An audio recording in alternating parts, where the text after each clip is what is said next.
That, then we go, hey everybody, welcome to Exposition Dump. We suck. Gotcha. We got today. We have Nick, Nicholas Freeman is joining us this week.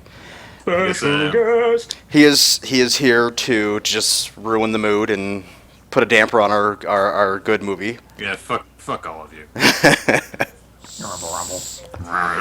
This is why you're only here like once every other year. This is the first time This he's is the here. first time I've been on Expedition. Yeah, you're right. Because We're gonna do Old Boy. I have been on the stream a couple of times. League of Legends. Did we do the football from mine or from Chris's? I think it was from mine. From yours? Yeah. But yeah, you were on for League of Legends a few times, and something else. I can't remember what it I was. did spoil the mood during that one though, because it was like, God damn it, why is he so good at Shen? But yeah. Let's see. But no, you guys reviewed the manga of this story, of this, right? All you need is kill. Yeah. For some reason, I thought it was Kill la Kill.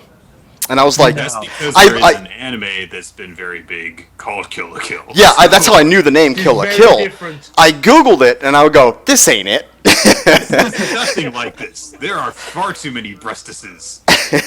And I don't remember the movie I just saw taking place in a school. Why doesn't Rita have that weird red streak in her hair? So, I don't know, what'd you guys, if we don't have any crossover between the two, what'd you guys think of the manga for anybody here that may not have seen your episode on that?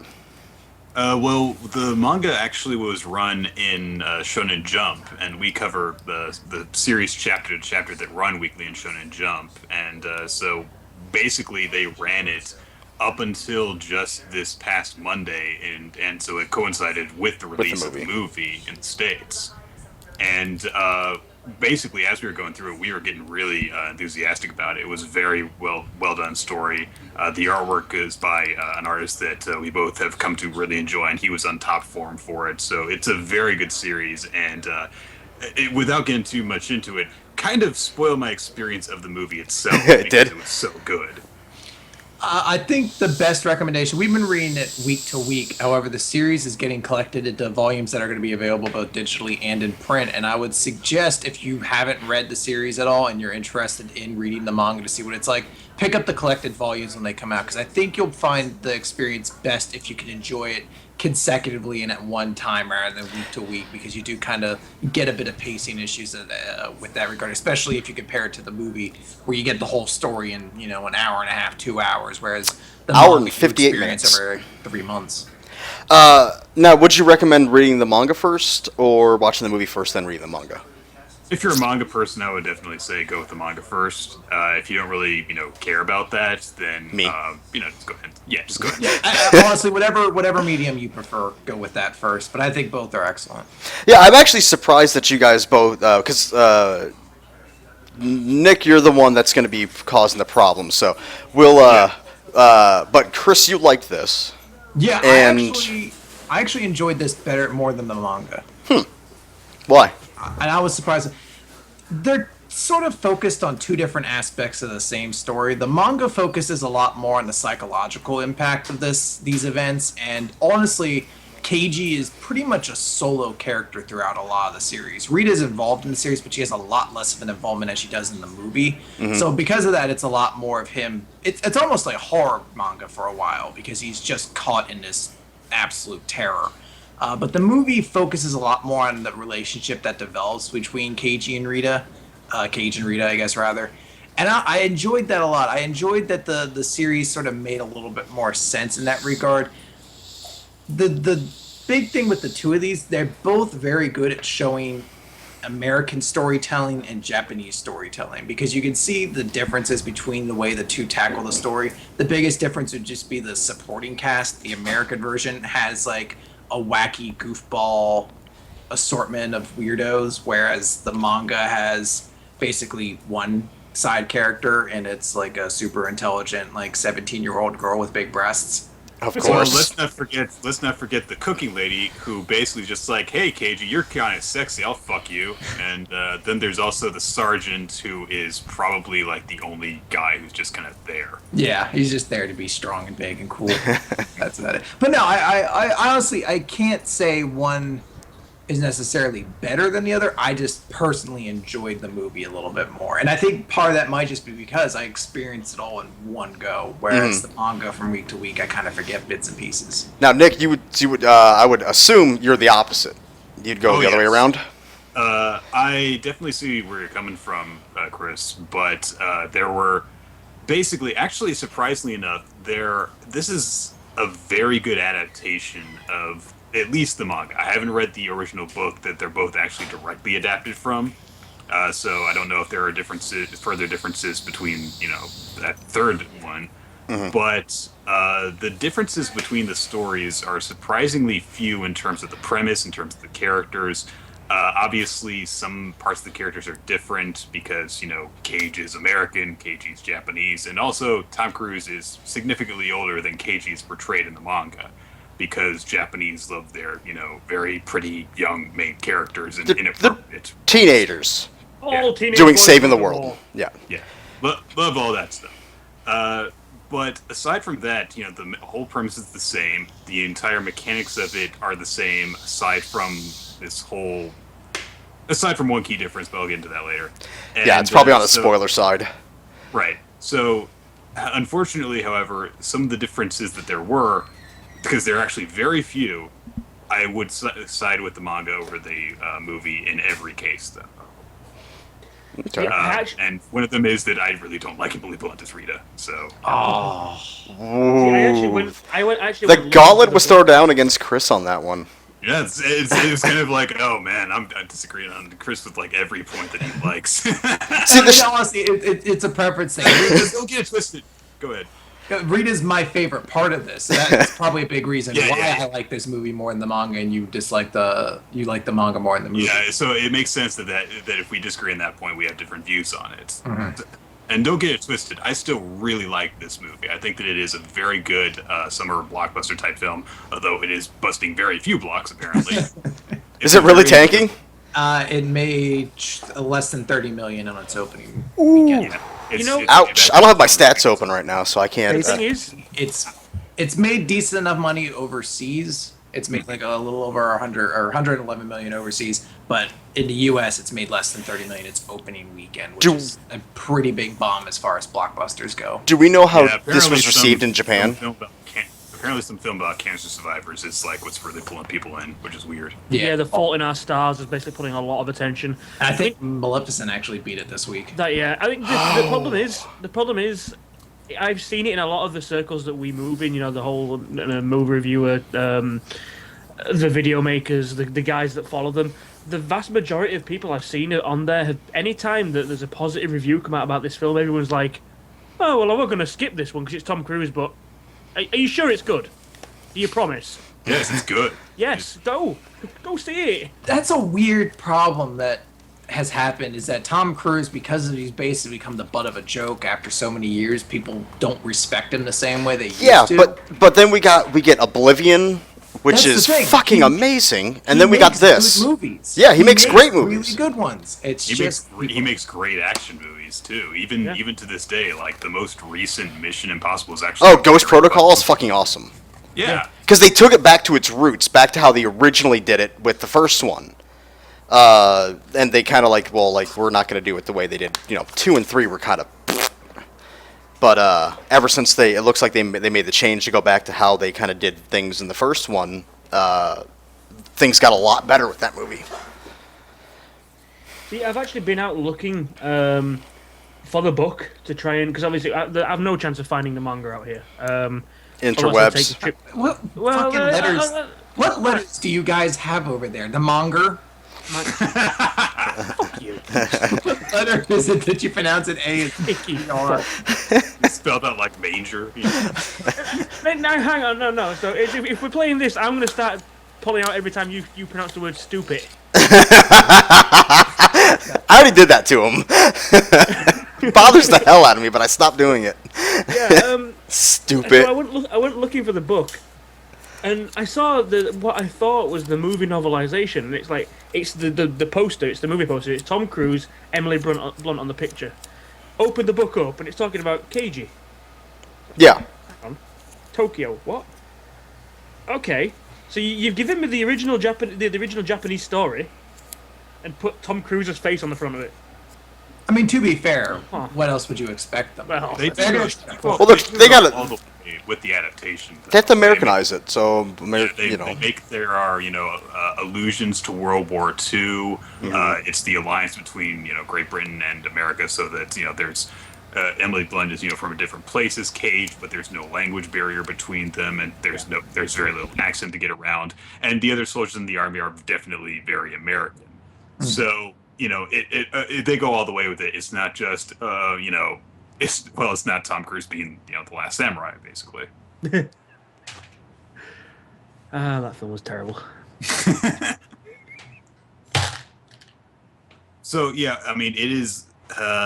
There's also some weird differences in terms of like how certain things work. Like the manga really loves Rita and Keiji using giant fucking axes to kill mimics instead of just lots of guns.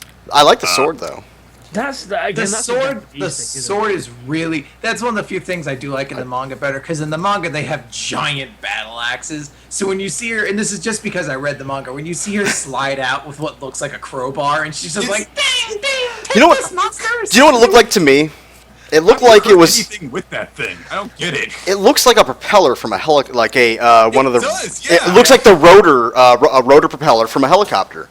So honestly, when I saw that, I thought that's what it was, and I go, "That's awesome!" Like you can envision how she got it. Like it was a downed helicopter. She fucking ripped off the thing from it and started battle axing people to death. It's like they started developing like they wanted to start making like Final Fantasy style weapons. And then somebody said, "Hang on, this is getting silly. Stop there. That one'll do." I like it. When I saw it, I was like, that's awesome. One of the things that really I want to see her like about do more of it. One of the things I really like about the movie is the aliens, the mimics. They looked awesome. They look so cool. They look alien. The way that they move is so great. It's one of those things where it's like, people always rag on about CGI and stuff. And in certain cases, it's like, why did you do that? That looks terrible. But these things are things that you could only really do with CGI or with animation. There is no way you can make these things with practical effects. It's kind of like a cross between a lot of the way they look. It's like a cross between something out of Hellboy and the Sentinels from the Matrix, crossed Yeah. with a graphical glitch. Yeah, The way they move around, there's like this really rapid twitch to their movements, and they're terrifying because they move. they look and feel mechanical. And they just dig through the But- ground, they pop up all over the place. They're almost like Tremors or something like that, where they're hiding underneath the ground waiting. It's not so much that they're mechanical, but it's swarm. It's a swarm nature, so they do like. There's no wasted movement with them.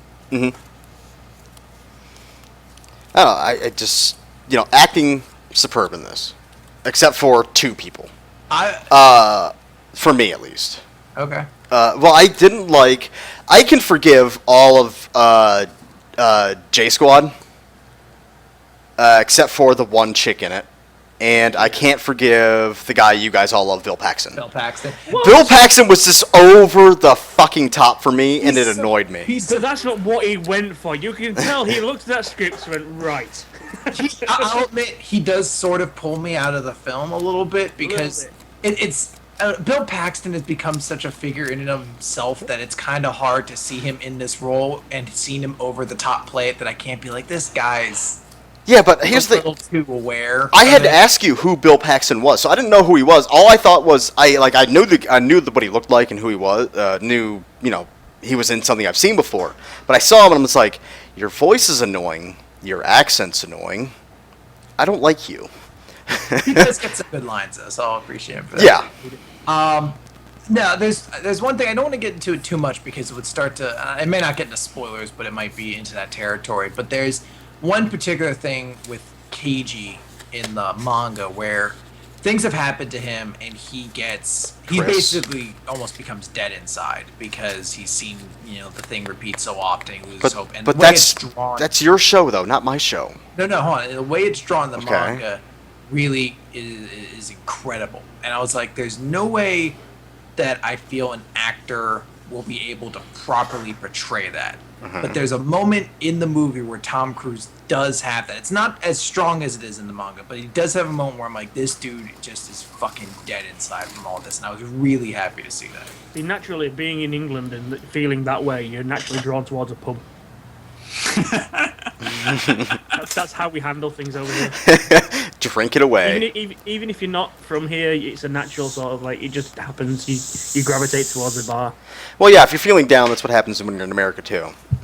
Either, Yeah, but but then you get shouted at by old men. well, no, it's either that or like Chris, you gravitate towards the snack section. We just established I weigh less than you. You're the fat one now. Chris, BMI. Chris, it's about what the weight's doing. BMI, not actual weight. Yes. Yeah, well, the fact of the matter is there's one number in which I am superior, and it's in weight.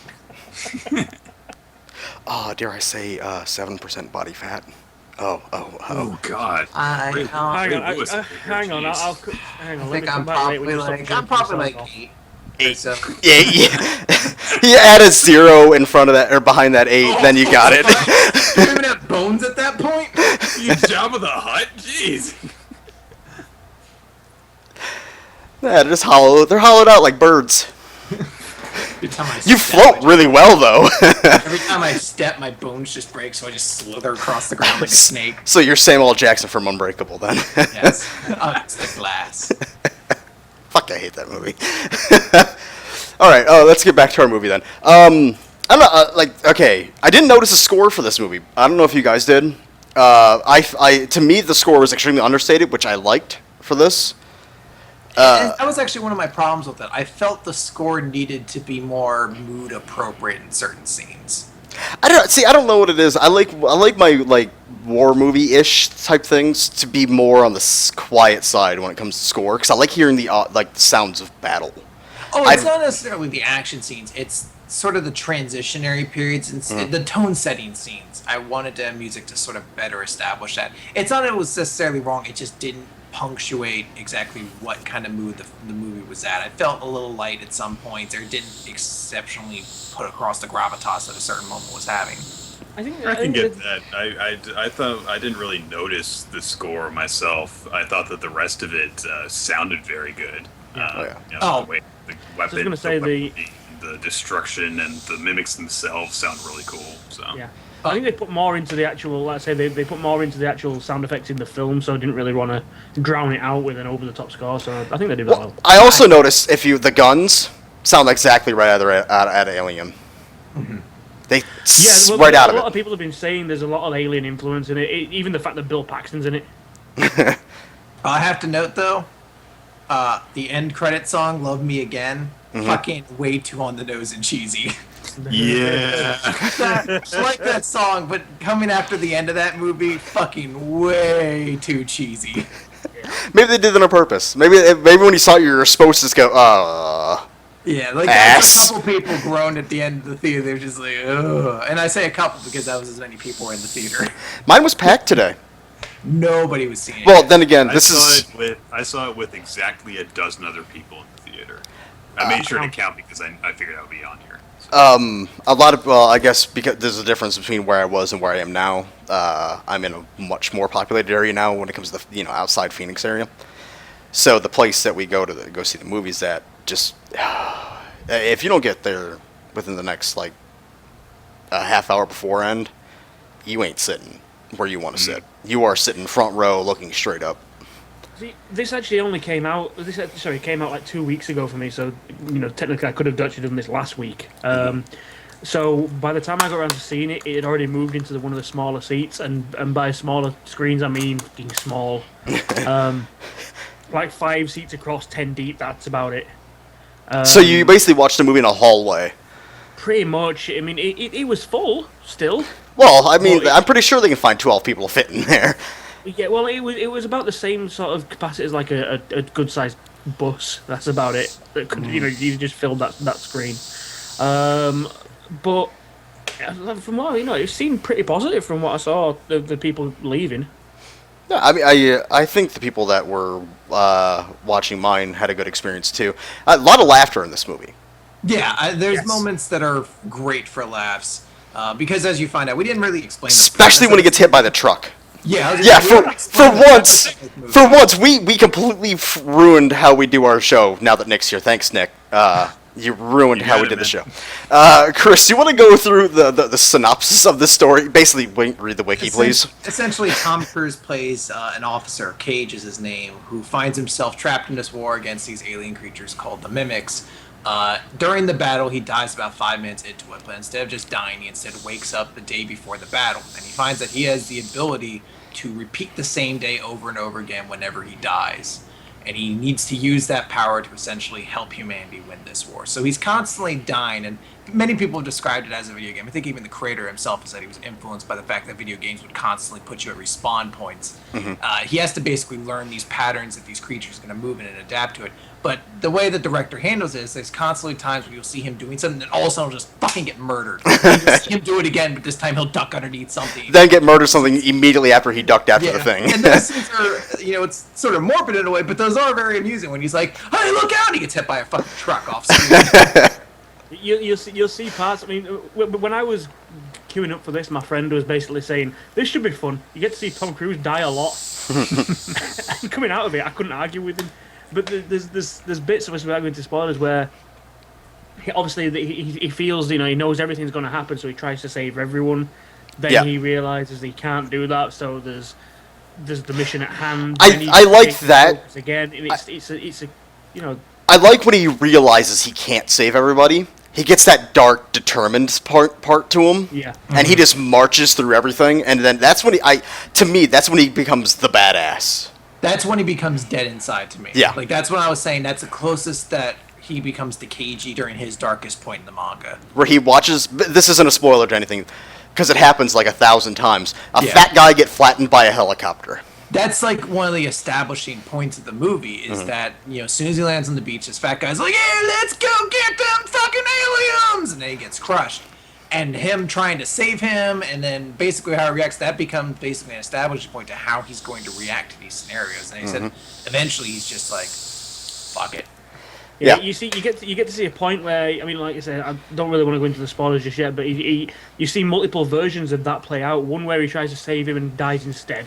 Yeah, push him One out to where the he way, pushes then him gets out of the crushed. way, and they both die. One where he manages to push him out, get them both out of the way, and they're all like, "Oh, thank fuck for that," and then he gets killed by something else. And he realizes after a while, like, for fuck's sake, this isn't worth it. He's like, fuck it, this fat shit's just gonna die. I fucking should have worn pants. You know, the one thing I thought about in that scene is like, so when you have a word with him before you go into battle, saying, when you land, Well, on the 'cause beach, nobody's you gonna know, believe him. Every time he tried to warn them about what was going to happen, they're like, man, this guy's crazy. Put duct tape over his fucking mouth. Yeah. Even when he had If- completely information that there was no other way that he could know it. Would you unless believe he somebody had that been did that through- to you? Well, if someone you- had gave me information that there was no way I could know it unless I had been through it before. Yeah, and or walked up to you and said your real name's not Ford, blah blah blah, and basically listed off information that they shouldn't know for the first time that you met him. Would you? And he said, "I'm a time traveler." Would you be like, okay? I want to know how he did it. I wouldn't the key just say, no, that's weird. Duct tape. Google. The key aspect of that is, remember, he is introduced to everybody as a traitor, as somebody who's trying to desert the army. So They that have- plays. and to doubt him. Yeah, they have a negative disposition towards him already, so that plays a little bit into it. Also, Until towards the end, when he just stops doing that and stops the was it major or the major. sergeant or somebody, I forget what he was, where he basically just starts agreeing with the major and going along with him, so he doesn't say that anymore. And then he tries other ways to earn their trust by hiding the cards and Going shit. into this, we find out that he's a major originally, but only in rank, so to speak. He's not a combat soldier. He's a PR guy. Yeah, So he's got a fast mouth. That's the whole thing. Yeah, he's done he got into the military because he had done ROTC in college. And Correct. Then he basically, in order to pay the bills, joined up with the military in a completely non-combat capacity. So the movie actually opens with a montage of how the war's been playing out, and you see Tom Cruise pop up, and it's because he's showing up on talk shows and stuff and explaining how things Basically, are going. That's BBC. it. Yeah. And it's a really that was a very interesting way to introduce him because from the manga, that's not what KG is at all. KG is just basically, from what we gather, a normal recruit. So it was really weird for me going into it. I'm like, why the fuck is Cage on the news and an important figure already? But that's an aspect that I thought really functioned well, especially with how this movie played out. Because there's moments where he said Tom Cruise starts to learn, like, I can't fucking win these guys over this way, so I'm going to start playing affable and I'm going to appeal to these guys. And that's where the PR kind of comes into it. You see him start to spin around these scenarios and try to twist them in his favor, try to get public opinion on his side, basically from J Squad and all these different members. And I thought, you know, going off that public relations background is a good way to kind of make that really believable. It also makes sense as a way to just get him there in the first place, because you're not going to have Tom Cruise be a believable, like, 22-year-old recruit or something like that. Yeah. It makes Not sense anymore. if you want him to be completely inexperienced in combat, to have him, you know, be this guy who just was in the military, sure, but had no experience whatsoever, is terrified of combat at all, and so on and so forth. Puts them in a very similar position from the outset, but with just very different backgrounds. The only part of this whole setup that bugged me is if this guy, right? Okay, there's basically been, obviously, I don't want to get into spoilers, but it's pretty early. It's the basis of the movie, so he's been busted down because of what he did with the colonel, whatever his name, the major, whatever. So, you know, he's now stuck in basic training, and they've had special orders to say, look, he is going to try and say anything he can to get out of combat. He's a deserter, he's a traitor, blah, blah, blah. Yes. This guy is pretty much the most famous soldier in the world right now because of PR. Convincing millions to sign up and join the cause. Do you think soldiers are watching television about I think that? nobody recognized him at all. I mean, Well, out of the 20 people there, sure. Look at those people who are in there. You think that any of them watch fucking CNN? yeah. Honestly, I could. I don't say I'm the a Giants recruits. fan, and I could probably not even like a couple Giants could walk by my screen, and I probably wouldn't, or my street, and I probably wouldn't know who they are for first shot. I mean, I don't. I just think the sort of media saturation that they hinted that they were going for to boost numbers for the meat grinder, so to speak. the public might recognize them, but I don't think so. I don't think the soldiers would. Yeah, I just don't think they're watching that kind of television. If they get television, I imagine they're not watching, media relations and how the war's going. It's porn. Trust me, I know. I want to see some ass. No, it's one of those. Like I think the any higher rankings might know who he is, but I wouldn't say the recruits or anything like that would. Even though they were. Sergeant's too busy keeping everybody in order to sit down and relax and watch. He's too busy talking about Kentucky to. He was good. I liked him. There was this one scene. What does it say? He's from Science Hill, Kentucky. Yeah. Yeah. He's like what? I don't care. It's like, where is he? Because Tom Cruise is from Jersey, something like that. From like no, Cotton from- Candy, New Jersey, or something like Yeah, that. he goes, why is it called that? It's because we're thing. He goes, Cranberry. I'm from Cranberry. It's because they go cranberries? No, tomatoes. So why do they call it cranberry? Don't know. Why they Why call do it they Science Hill? Hill? Don't know, don't care. There's some good lines in this movie. It's. Yeah, but I don't know. I think bit with the the Jeep, the bit with the Jeep, but he just goes like, what in the hell were you trying to do? yeah, that one. I was gonna say that's the best scene with a Tom Cruise death and the best line from that guy out of this whole movie. Oh, spoiler. He wants the noise of the ringtone that. Well, he just makes him and then he's gone. All right. Is there anything we need to talk about that's non-spoilery about this movie? Go see it. Yes, it's go see it. good. It's fantastic. I'm looking at my Twitter now, and there's a conversation on there about somebody not thinking about not going to see this film because it's Tom Cruise, and it's another Tom Cruise. Tom Cruise is amazing. Because it's another Tom Cruise film with literal bad guy invading aliens and the whole Scientology crap. Here's the thing. Yes. What happened? Did we lose Chris?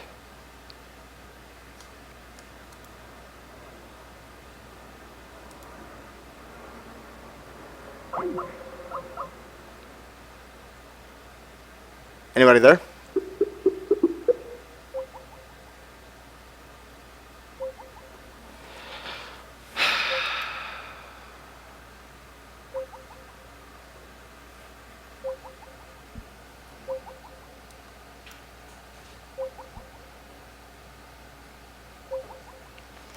We lost everyone.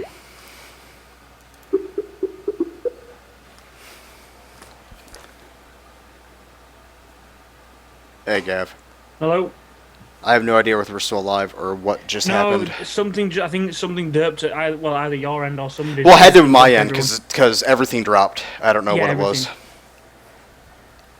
Yeah, the cast went down, the call went down. I don't know where Chris is. We lost Nick. I had to hang up and recall.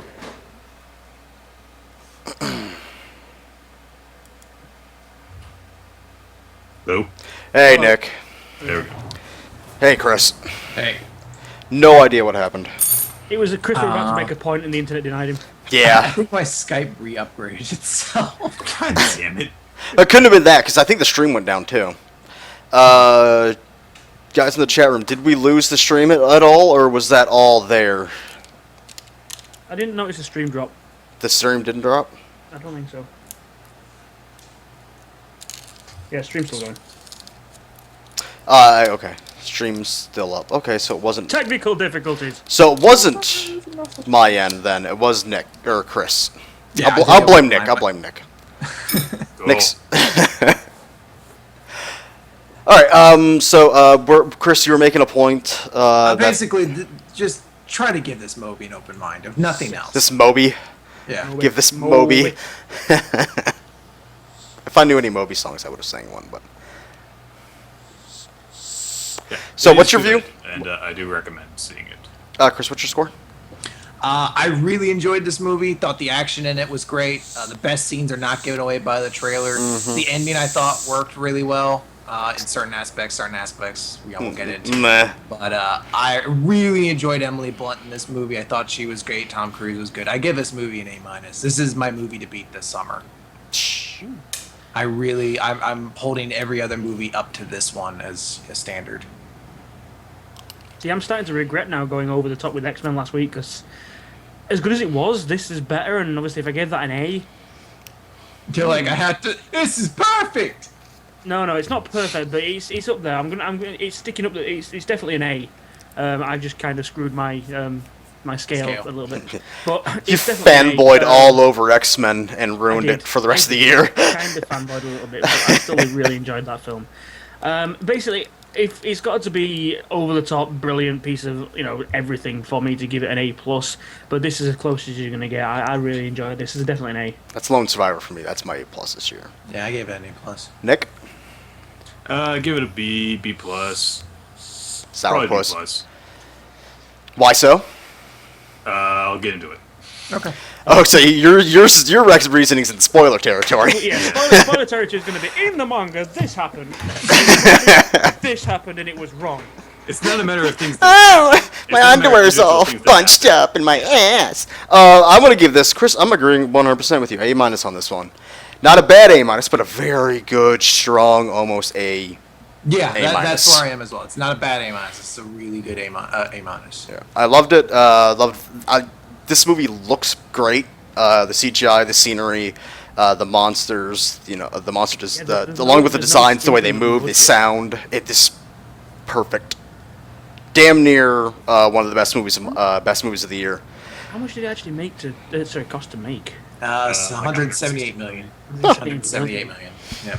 So from this point on, we are going to be getting into spoilers. Actually, no. Do we? We need to glance over We it. have to glance over Maleficent, don't we? God damn it! You kids enjoy that.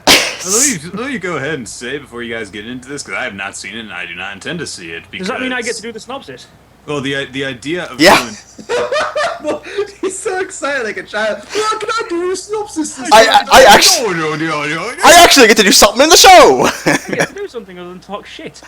Let me tell you, the idea of doing like Wicked with Sleeping Beauty maybe like really turned my nose up when I saw the trailers for this movie. When they were doing teasers and stuff, I thought, okay, this could be good. Angelina Jolie looks like Maleficent; she could Yes, she probably does. pull this off. everyone seems to say that has seen it that she's probably the best part of it. She's But- good. But I don't want Maleficent to be like sentimental villain. It's I don't Maleficent. want her. No. Yeah. Okay. So I love Maleficent, basically, It's a movie. this is the origin story kind of Maleficent from the Sleeping Beauty movies, It's all but just with Hayes a Gaff while he's doing this. Let's ruin his moment. Can't So- understand through his thick accent. It sounds so stupid. Are we done? Did we get a caveman to do this part?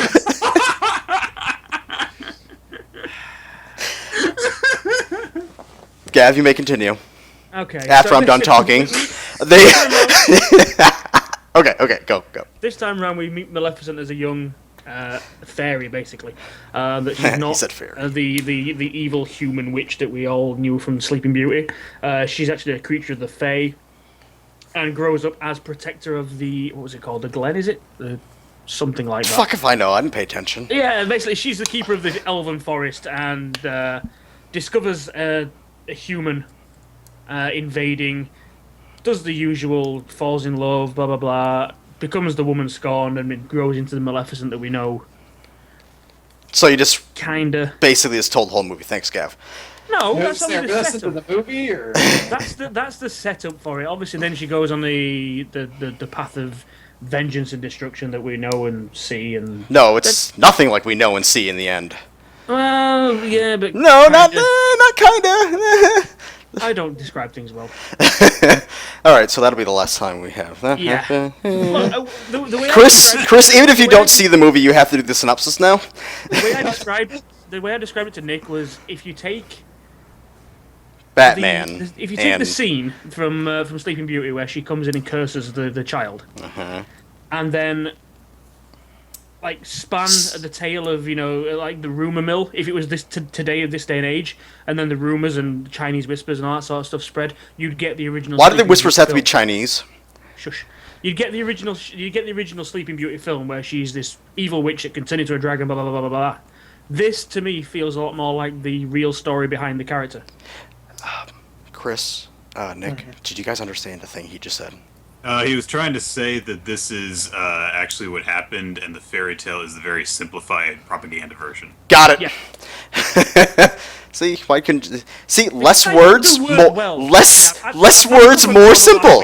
I don't do words well.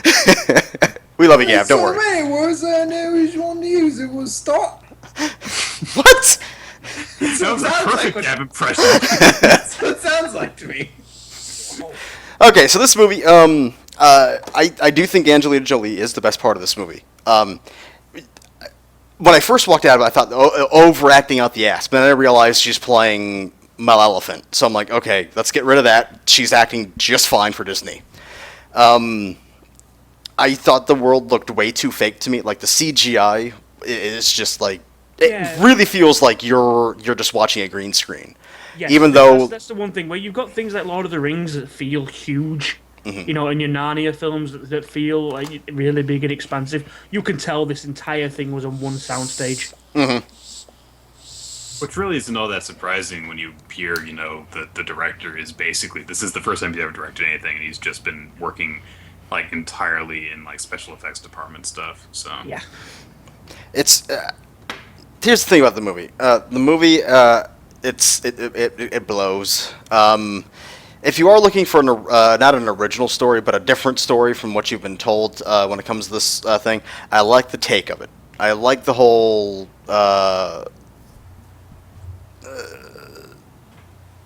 Spoiler because of the thing. I like not seeing what I've already seen before. Yeah. If It it, was wasn't just- Maleficent as everyone wants her to be, the original, this would be a fine film. The one thing I thought was the worst about this thing is that it's horribly written. Horribly written and shot. I think this could actually be something decent if it was given to somebody else. Honestly. Yeah. I'll agree with that. I like the story idea. The And- biggest problem I've heard about it is that people are not happy that they've turned Maleficent into the woman scorned. that's why She's I not- didn't go see it.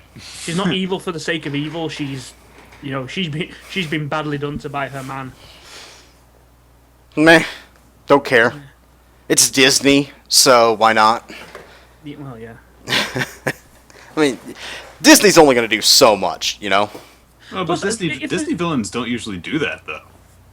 Do what? The Disney villains don't usually have the backstory of scorned by my man, going to take vengeance on the world. Yeah, but at this point, in this movie, she's not the villain. Yeah, but I wanted her to She's be actually at one not point. the villain at any point throughout the film, really. No, That's she my is a point. point. Why She is is a villain when she curses the baby. Not even But that, she that's just quickly all- leaves look, that halfway through when she realizes, I love babies. Yeah, I've heard that, and I also have a problem with that. So, That she falls in love with the baby. and then she doesn't want. And she's like, I want the curse to be gone now. I changed my mind. Yeah. To be honest, shall we just spoil the hell out of this one already? Because Yeah, okay. My grade for this movie is going to be a C. Honestly, I'm going to give this movie a C fucking minus. I'm in the same sort of territory. Like I say, it felt Just like like E minus. it felt like a small movie. It could have been much bigger. Like I think it was just mishandled. I'd probably give it a C. Okay. Because we don't have a lot to talk about when it comes to this pile of garbage. Plus, there's only me and you that have seen it, so we'll Yes. just burn So, through it. from this point on, we're going to be going into the spoilers. If you don't know, I'm going to get spoiled for not Edge of Tomorrow. What is If you don't it? want anything spoiled, fuck off now. If you want to be, Edge of Tomorrow and Maleficent, trust me, there's nothing to really be missing about Maleficent. Get the fuck out now, or forever hold your peace. Everybody, are you ready? They live at the end. Yeah, with Maleficent, they Fuck hit that. a lot of the notes of the original story, but they basically Yeah, we telling moved it on. in- I wasn't talking about that ending. I was talking about the other ending. Still talking about it. I was like, what? Well, no, when I said they live at the end, I was talking about Edge of Tomorrow. Oh yeah. Here's the thing with that, because that's I imagine a big topic of That is one of Conversation. the big problems that I have with it. Yeah. the manga. Drastically different in that regard. How does the manga end? The manga ends. Here's one of the things I like that movie does. The movie kind of made it a little bit simpler. The manga makes it that Keiji sort of killed a mimic when he first went in there. It turns him into an antenna that's adapting to power, but the mimics don't care because it still lets them complete the loop over and over again. But the only way he can escape it is to kill that mimic and get out. But because Rita was also one of those antennas, two antennas will basically bounce the signal off of each other. So one of them has to die to end the loop, and he has to kill Rita at the end. Because he already knows all of her moves, he has the advantage against her and kills her. You know, it's unfortunate because he still loves her and everything like that. But the movie doesn't, function that way. The movie's just like it all ties back to this Omega. Yeah. Now, It's kind of like the way imagine the ending of the manga. If you have seen the movie, is Rita and Keiji both have the power of alphas. Neither of them ever lose it as they do in the movies. Which there you go. And so even if they manage to defeat the army that they're going up against, it resets because there's like two alphas to like reset it basically. Mm-hmm. So yeah, it completes the whole like. It's kind of consistent all the way through because a lot of the manga deals with Keiji angsting and being, stuck alone in this hellish war and going through it over and over again on his own. He thinks that he's found someone that he can actually relate to and that will help him to get through this because there's someone he can actually has gone through the same thing.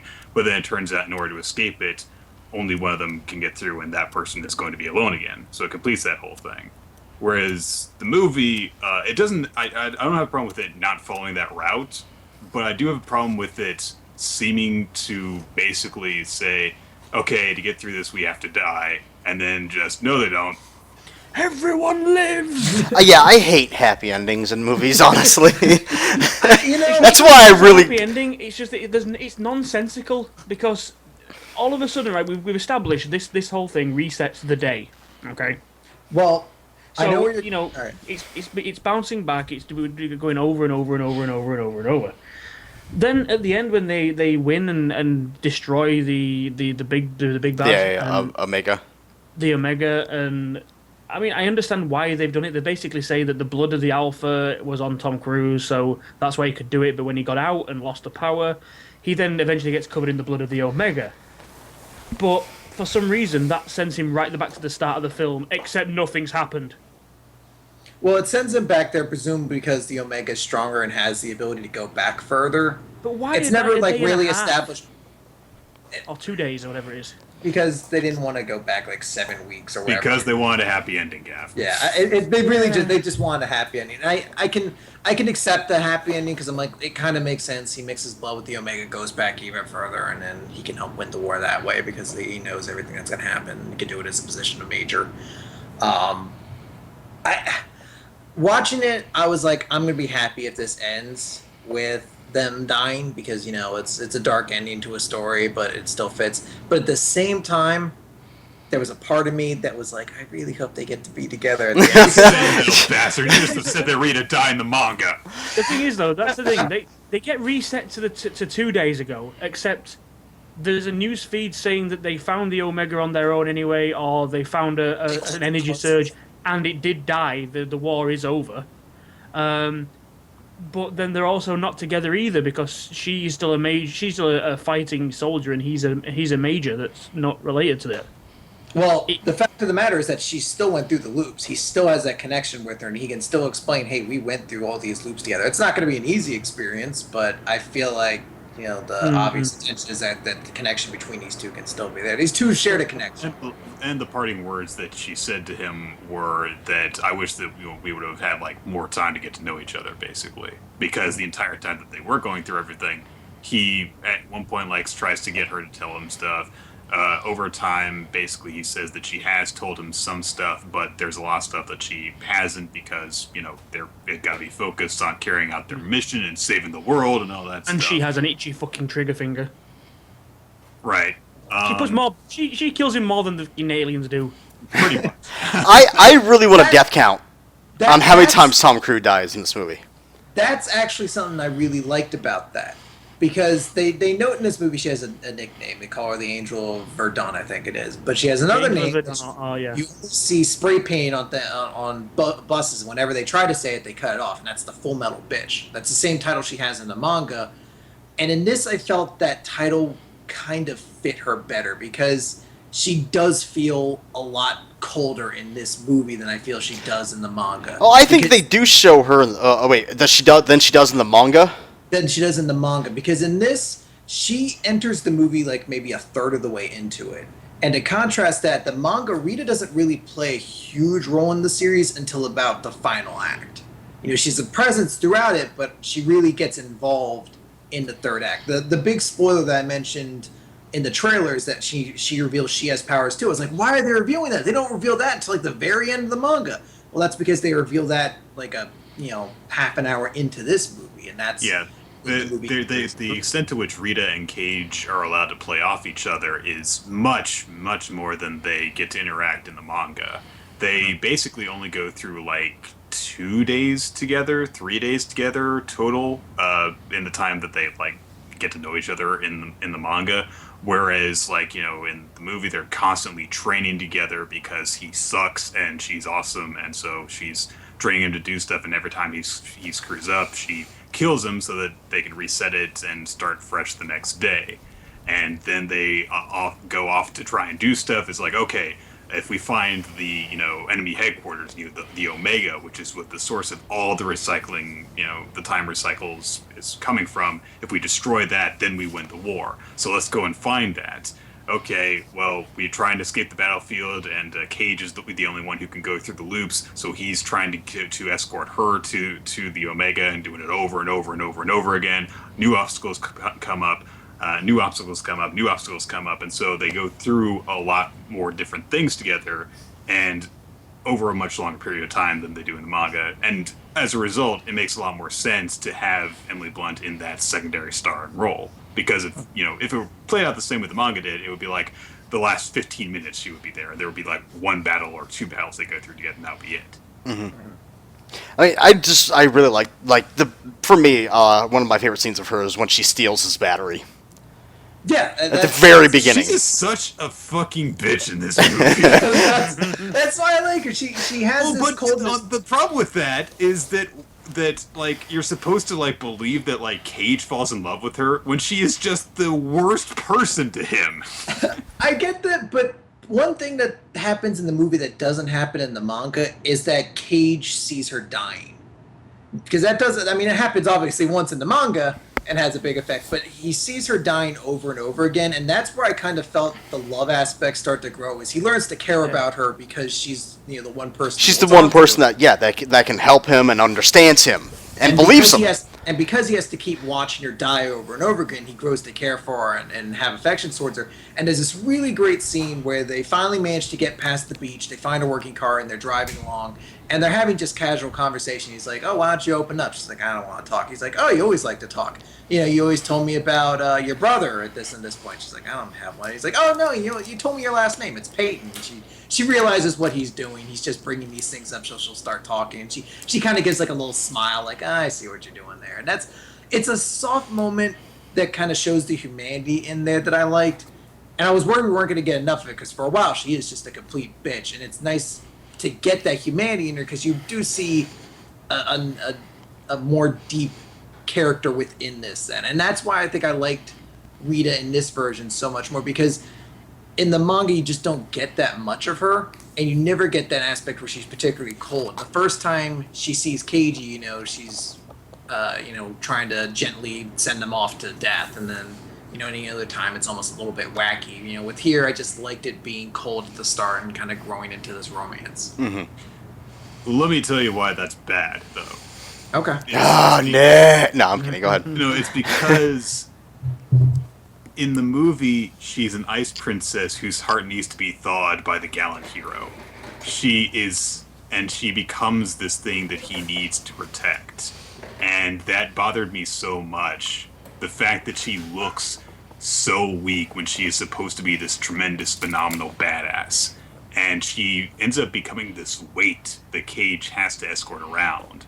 And in the end, about 2/3 of the way through, he decides that the best way to actually reach the Omega is just to leave her behind and never put her in danger. Oh, can't put her in danger or anything like that. Can't put myself through any of that. And the whole thing where she acts differently towards him at the beginning, where she just coldly takes his battery off of his chest and tries to move on and leaves him to die without so much of a second word. It's basically the big difference there between that and the manga is that in the manga, she's still planning to take his battery, but she stays with him while he's dying so that he's comforted while he's going to die. And as a result of that, Keiji has a view into what Rita's really like, and you understand why he has this tremendous admiration for her and why he sets her as his idol and eventually falls in love with her. In the movie, you don't get that, and it's just like, okay, she's this really good soldier, except she's not, because she keeps on fucking dying all the time. So you can't have your cake and eat it too, is what I'm saying. Well, they play the part up that she's had this power by saying that she.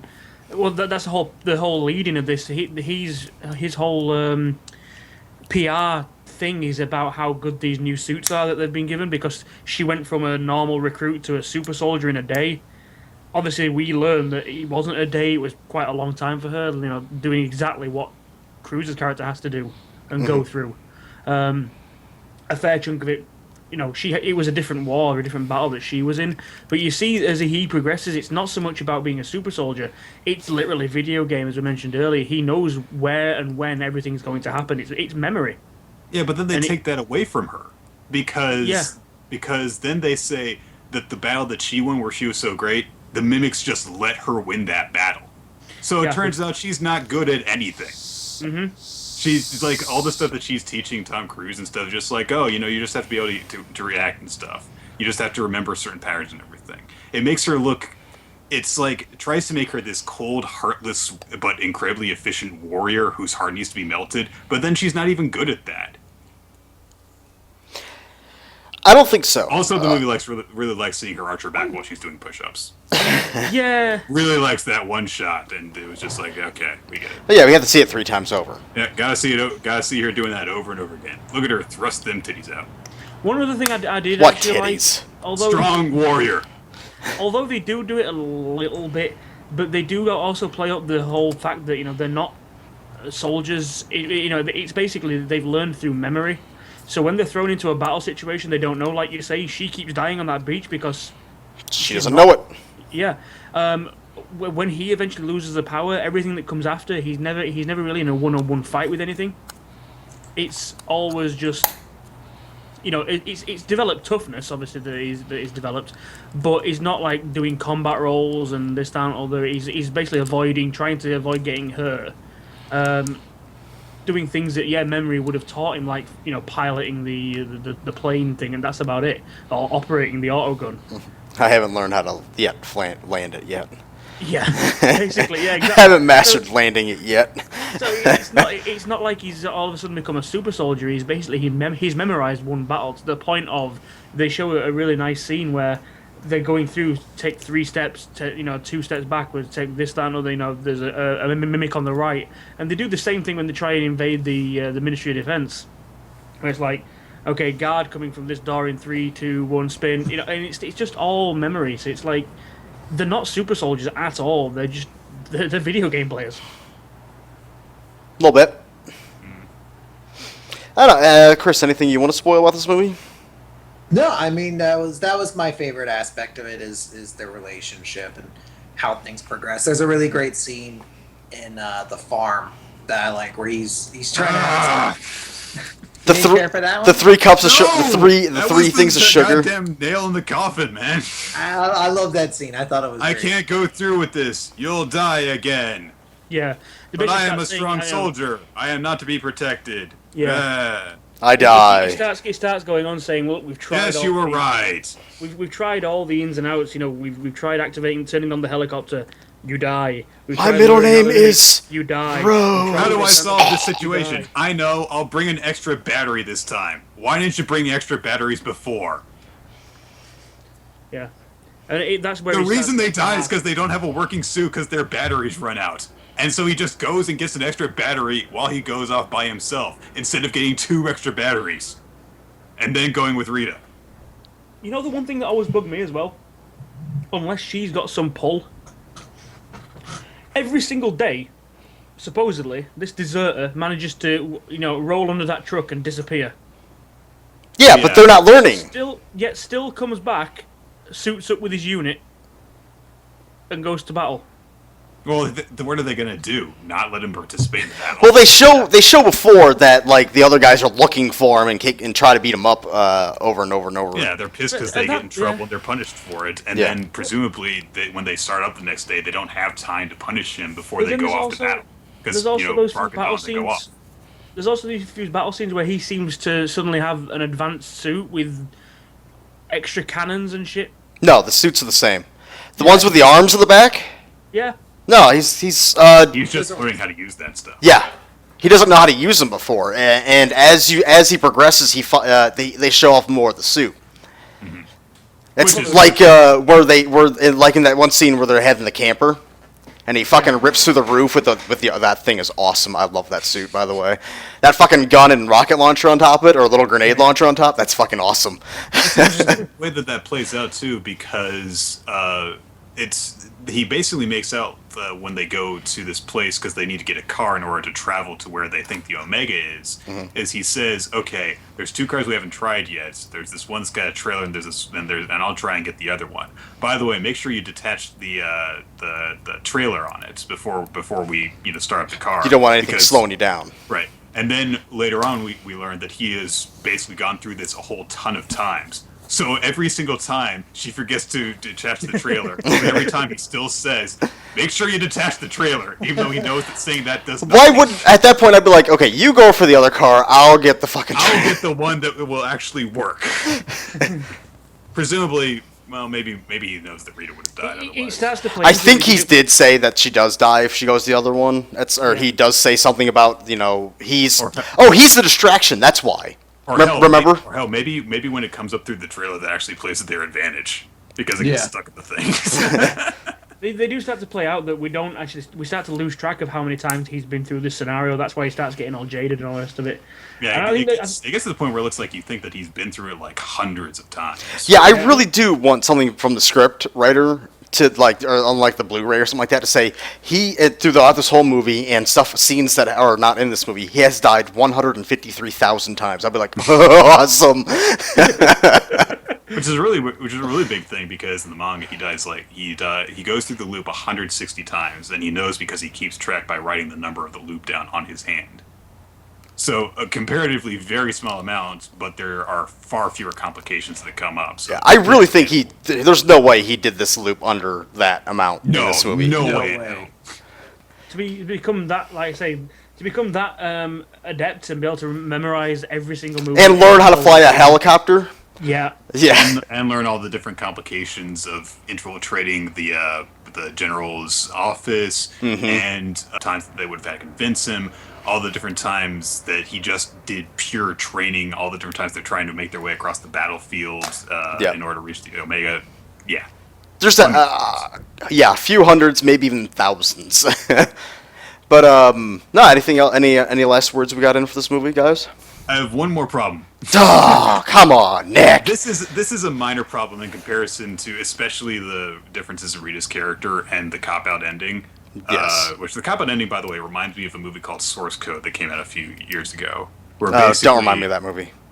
Source Code basically also deals with time loops, and it ends Yes. up having a surprising happy ending, but it kind of earns the happy ending. Whereas is that the one where he Jake can Gyllenhaal. like, possess somebody? No. Yes. Yeah? He sends himself back. He sends it's himself back surprise through happy time. ending, but also creepily, morbidly sad ending. Right, and it also implies that there are these huge consequences, and it's like created other universes and stuff as a result of different timelines. Anyway, so the final issue is that this J Squad, basically you're introduced to the squad that he's sent into battle with, and Cannon fodder. Yeah, all of them are crazy assholes. Yeah, they're all rabble basically. Who are, as a result, are perfect for sending onto the front lines. Don't they remind me of the mutants from X-Men 2, not X2, but Days of Future Past? Remember when you go into that room and you saw the mutants in there? Yeah. The military, I'm like, oh, so we got mutants on this team now too. You may continue. So basically, at the end, when both Cage and Rita have lost their time looping powers, and so they're like, okay, but we know for real where the Omega is, and we know how to do this strike, but we've got to actually get it right this time. We know where it is. We're not going to have an invasion going in that direction, so we need to get soldiers who are crazy enough to go with us. So let's recruit J Squad. So they get J Squad and they go with them, flying to the base. 80% of them dead before they hit the ground. Why did we even bother learning who these people were if only 3 of them were going to have any part in the actual battle?